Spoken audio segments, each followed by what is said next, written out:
open your hearts, open your spirits to what you're going to hear today. Grab on to at least one idea, because if we don't start spreading the ideas, who's going to? So I'm going to share with you a little bit about my leadership journey, my leadership philosophy, and it may not work for all of you, but it's something I strongly believe in. And I'm going to touch on a lot of different points here. First of all, empowering people. I've always felt it's important to hire good people, give them guardrails, get out of their way, allow them to do their jobs.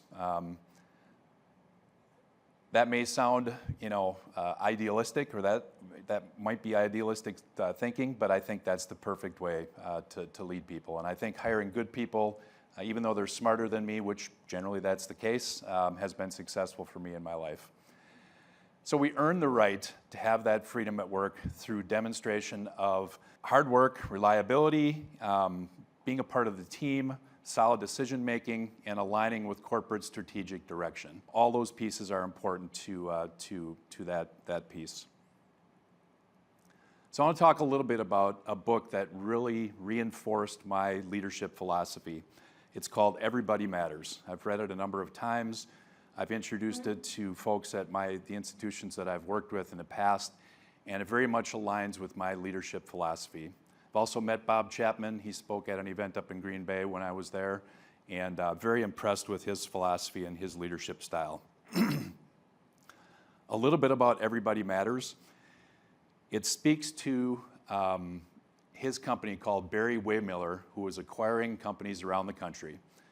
Interestingly enough, the company that he focuses on in the book was located in Green Bay, Wisconsin. It was called PCMC, Paper Converting Machine Corporation. They were a generationally owned company by a family that struggled in the paper machine industry. The paper industry, as many of you know, is very prominent up in the Green Bay market. So it's a great place to have a company that's making some of the machinery that they use. But that paper industry has a lot of cycles. And the company grew tired of the cycles and decided to sell, and Bob Chapman came in and bought the organization and switched the culture on a dime, given his focus on people. And I want to talk a little bit more about some of his thoughts on people. Again, everybody matters. I had grown to understand that my responsibility as a CEO transcends business performance and begins with a deep commitment to the lives of those in our care and the very people who time and talent make the business possible. If leadership isn't about fighting fires, what is it about? We believe it is about lighting fires, inspiring people. We have 7,000 people, and each and every one of them is somebody's precious child. And the key pillars are establishing a shared long-term vision, fostering a people-centric culture, developing leaders within, and sending people home fulfilled. I think that last point to me is most poignant. I really want to see people that work under my teams go home fulfilled at night, feel like they're doing something that's very positive for the community, for the business, for our customers.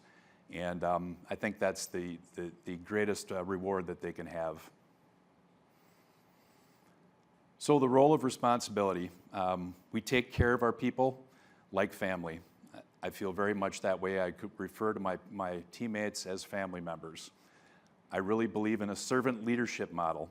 Most of you think of the normal hierarchical org structure where the CEO is at the top. I'm at the bottom. I'm here to serve them and serve their needs.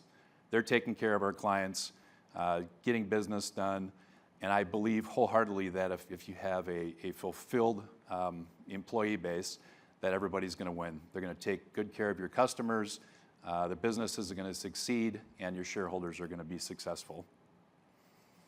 So there's a lot of interplay between freedom and responsibility. Obviously, there has to be trust, and it has to be two ways. To build that trust takes time. It doesn't happen overnight.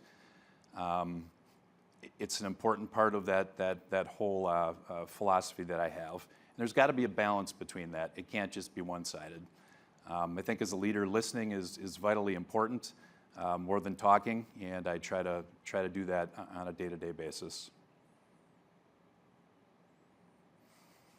So now I'm going to talk a little bit, as Lou introduced me, I've been in community banking for almost 40 years. I'm going to talk a little bit about how community banks make lives better.